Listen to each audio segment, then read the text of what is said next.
काली परछाई एपिसोड 1। जेठ की गर्मी दोपहरी में अचानक दरवाजे पे दस्तक हुई। मैं घबरा कर उठा और कहा, कौन है भाई? उस तरफ से कोई जवाब न पाकर मैं समझ गया कि पास के कोई शरारती बच्चे होंगे, दरवाजा पीट कर चले गए होंगे। और फिर मैं कमरे में जाकर अपने ख्यालों में गुम हो गया। तभी अचानक दरवाजे पर फिर वही दस्तक हुई।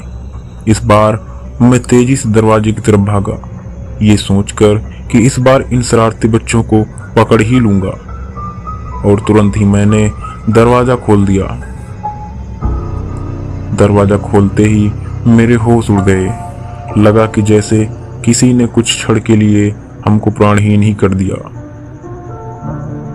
और फिर बेहोश हो गया। और जब मैं होश आया तो देखा कि सामने वर्मा जी खड़े हैं। उन्होंने मुझे पानी पिलाया और पूछा, क्या हुआ रमेश भाई? आप दरवाजे पर बेहोश पड़े थे। वो तो अच्छा हुआ मेरी नजर आप पर पड़ गई, वरना इस दोपहरी में यहाँ पर कोई घर से बाहर कदम भी नहीं रखता। क्या आपको मालूम है? मैं आश्चर्यचकित सा वर्मा जी को देखने लगा और धीमे स्वर में बोला, मालूम भी कैसे होगा भाई? और मैं तो अभी तो 2 दिन ही हुआ यहाँ आए। इस शहर में अभी मैं नया हूँ, अभी अभी बदली हुई है मेरी। साल बाद कहीं और चला जाऊंगा, इसलिए अकेला ही रह रहा हूँ। वर्मा जी हल्की मुस्कान में बोले, कुछ नहीं रमेश भाई, अभी मैं चलता हूँ, आप आराम करिए।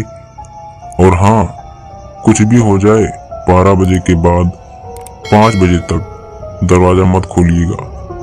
कल मिलता हूँ आपसे, अभी घर पे थोड़ा काम है। बस इतना समझाकर वर्मा जी अपने घर चले गए। मैं भी खाना खाकर सोने चला गया। रात में बिस्तर पर लेटे लेटे खुद को ही समझा रहा था। जो घटना दोपहरी में हुई थी वो एक वहम था, पर डर से अभी भी मैं डरा और सहमा हुआ था। नींद भी आंखों से ओझल हो चुकी थी। डर था या वहम, इसी कसम में सहमा मैं बिस्तर पर ही सिमटा रहा। सोच रहा था कि किसी को बताऊं या नहीं। दोपहर को क्या हुआ मेरे साथ? अभी भी आंखें बंद करता हूं तो वो मंजर मेरे सामने आ जाता है और मैं डर से कांपने लगता हूं। रह रहकर वर्मा जी की बात मेरे दिमाग में घर कर रही है। क्यों वर्मा जी ने मुझे हिदायत दी दोपहर को दरवाजा नहीं खोलने की? ऐसा क्या है? लोग दोपहर में घर से बाहर क्यों नहीं निकलते?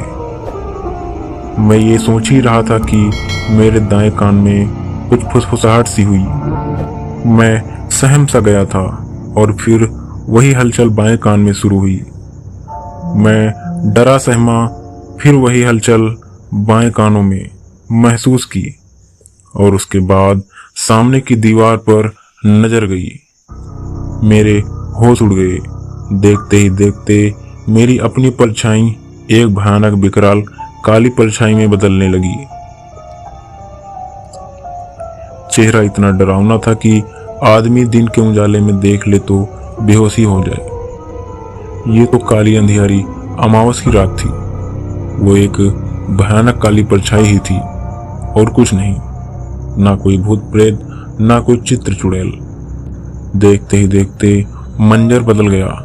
मेरी अपनी ही आंखों के सामने मेरी ही परछाई विकराल रूप धारण कर चुकी थी और मुझसे जुदा हो रही थी।